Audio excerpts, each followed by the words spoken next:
Bueno, el objetivo de esta clase es discutir acerca del fenómeno de reflexión de la luz. Vamos a analizar qué le pasa a los objetos cuando lo colocamos frente a un espejo plano.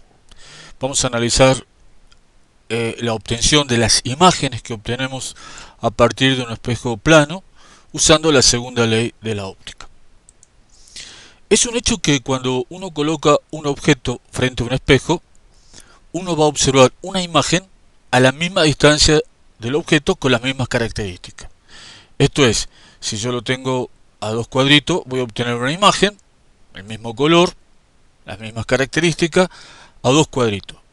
Esta que lo he colocado a 1, 2, 3, 4 cuadritos, la obtendré a 4 cuadritos del espejo también. O sea que esta distancia que hay de acá a acá, 8 cuadritos, y la distancia que hay de acá a acá son 4 cuadritos. Bueno, lo que vamos a tratar de hacer es lo que dije anteriormente, es explicar cómo es que estas imágenes se producen ahí y demostrar que van a estar a la misma distancia usando las leyes de la óptica. Nosotros ya sabemos, esto que acabamos de decir es un fenómeno que accedemos todos los días cuando nos miramos al espejo, y vamos a tratar de formalizar un poquito a partir de la segunda ley de la óptica. Vamos a imaginar que tengo una lámpara, el esquema de una lámpara, sale un rayo luminoso que forma un ángulo que lo llamaremos ángulo I, es el ángulo de incidencia, es decir, este está mandando un rayo de luz que incide sobre este espejo en el punto P. Este le llamaremos rayo de incidencia, ángulo de incidencia, y esta línea perpendicular la llamaremos normal. Es un hecho que cada vez que hacemos esto va a aparecer un rayo reflejado que va a formar un ángulo R con la perpendicular, o sea, con la normal en ese punto P. La segunda ley de la óptica me dice que el ángulo de incidencia es igual al ángulo de reflexión. Vale la pena analizar acá los conceptos involucrados. Rayo incidente, ángulo de incidencia, normal, rayo reflejado, ángulo de reflexión.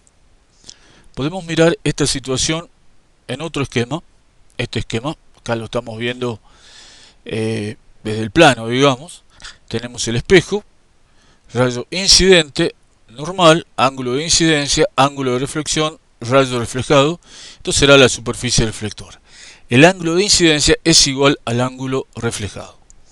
Lo interesante de destacar acá es que es un hecho que el rayo reflejado se encuentra en el mismo plano que el rayo incidente, es decir, que este no va a salir ni para acá ni para aquel otro lado, sino que va a venir a parar, va a ir a parar en el mismo plano. Es decir, este está en el plano, en este plano, y va a ir a parar a este otro plano.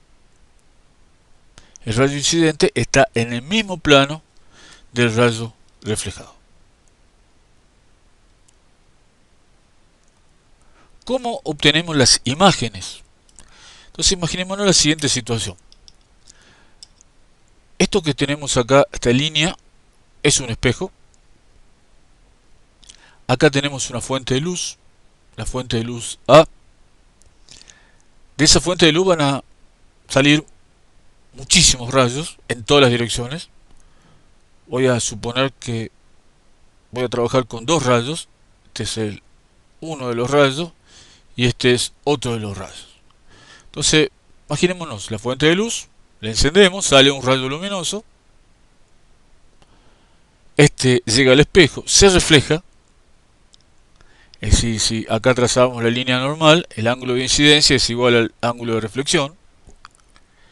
Si trazo otro rayo, llega al espejo, se refleja. Este es el ángulo de incidencia, este es el ángulo de reflexión. Si prolongo el rayo reflejado, se encuentran en un punto. En ese punto está la imagen del objeto o la fuente luminosa A que he colocado. La distancia que media entre la fuente luminosa y el espejo es la misma distancia que media entre la imagen y el espejo. Esta imagen que hemos obtenido acá se denomina virtual. Es como si estuviera el objeto al otro lado. Por eso es que cuando nosotros nos ubicamos frente a un espejo, obtenemos una imagen del otro lado del espejo con las mismas características.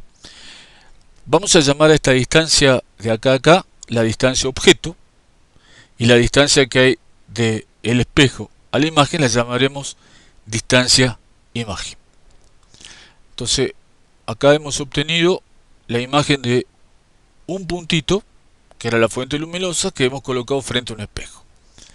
Vamos a ver qué pasaría si colocamos frente a un espejo un objeto como una flecha, el objeto BA, este es la flechita C, lo colocamos frente al espejo EE', este es el espejo, y hacemos el mismo trabajo. Un puntito que está acá va a emitir un montón de rayos luminosos. Tomo un rayo, este se refleja, uno puede observar que el ángulo de incidencia es igual al ángulo de reflexión. Un rayo que llega perpendicularmente, que sale de B, se refleja en el espejo en forma perpendicular. Si el rayo incide, se refleja en forma perpendicular. Lo mismo pasa acá.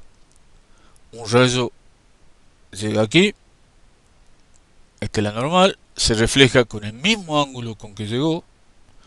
Un rayo que se refleja perpendicularmente, que sale de A, en el espejo se refleja perpendicularmente.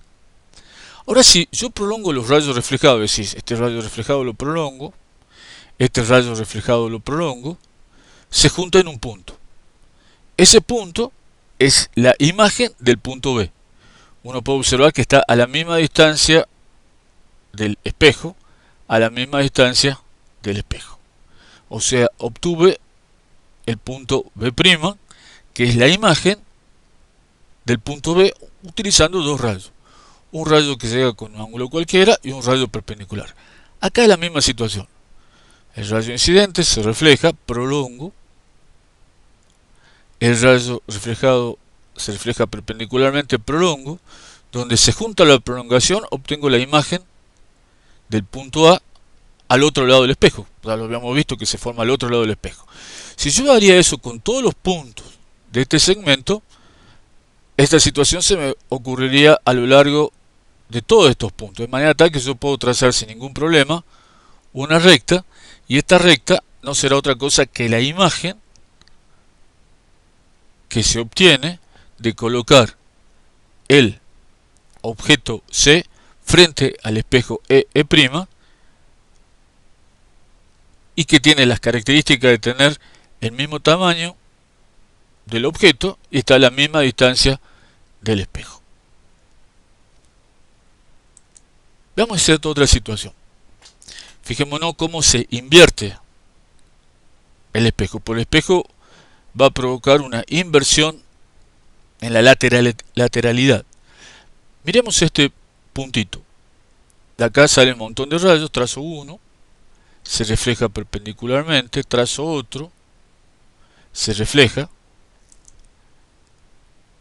trazo otro rayo que llegue perpendicularmente, se refleja, trazo un rayo acá, se refleja en forma perpendicular, otro rayo que viene acá se refleja, uno que venga acá se refleja en forma perpendicular. Si yo prolongo los rayos reflejados, se junta con el otro rayo reflejado, este se junta con el otro rayo reflejado, y este se junta con el otro rayo reflejado. Ahí yo lo que obtendría serían las imágenes de estos puntitos. Si yo repetiría con todos estos otros puntitos, obtendría la P dada vuelta. Repito, un rayo que llega acá se refleja, prolongo, un rayo que llega acá se refleja, prolongo el rayo reflejado, donde se juntan está la imagen de este punto. Lo hice con 3 puntos y obtengo esa imagen. Veamos el caso de espejos múltiples.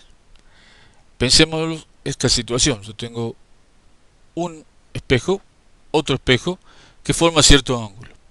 Si yo coloco el objeto acá, voy a tener múltiples imágenes, y hay una relación que existe entre el número de imágenes y el ángulo que están los espejos. Es de esperar que si yo voy acercando los espejos, esto es cerrando el ángulo, haciéndolo este ángulo cada vez más chico, el número de imagen va a ir en aumento. Particularmente si no hay ángulo, es decir, si este espejo es paralelo a este, habría infinitas imágenes. Veamos esta curiosa situación. En la tarde del 25 de junio de 1178, 5 monjes británicos contaron algo extraordinario. La crónica de ese día cuenta lo siguiente: había una brillante luna nueva y, como es habitual en esa fase, sus cuernos están inclinados hacia el este. De pronto el cuerno superior se abrió en dos, cuenta la crónica. En el punto medio de la división emergió una antorcha flameante que vomitaba fuego, carbones y calientes y chispas. No sé cómo habrán hecho para saber que eran calientes estando acá en la Tierra, pero bueno, esa era la crónica que se tiene en ese momento. Cuando se hizo el primer viaje a la Luna, una de las cosas que pusieron los astronautas es un espejo. Esto que ven acá es un conjunto de espejos, y acá lo ven el módulo lunar, acá ven el conjunto de espejos, y desde la Tierra lo que se hizo fue mandar un rayo láser. Ese conjunto de espejos tiene una particularidad: no son cualquier espejos, son espejos colocados a 90 grados, es decir, son cositas de este estilo. Es decir, si yo mando, acá tengo el ojo de gato son sistemas de espejitos muy chiquitos formados a 90 grados, de manera tal que si llega un rayo a un punto del espejo, se refleja, vuelve a salir en la misma dirección que llegó el rayo láser. De forma tal que ustedes vieron que cuando uno ilumina un ojo de gato, este te devuelve el rayo luminoso de la misma manera que ocurrió en esta situación.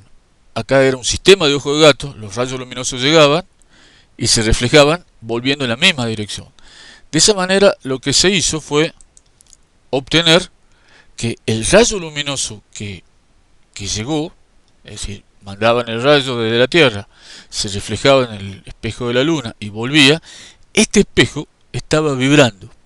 La única posibilidad que esto estuviera vibrando es que la Luna, donde estaba ubicado el espejo, también vibrara. Y eso se debe a que ese día en el cual los monjes contaban esto, no había pasado otra cosa que un asteroide había caído sobre la Luna.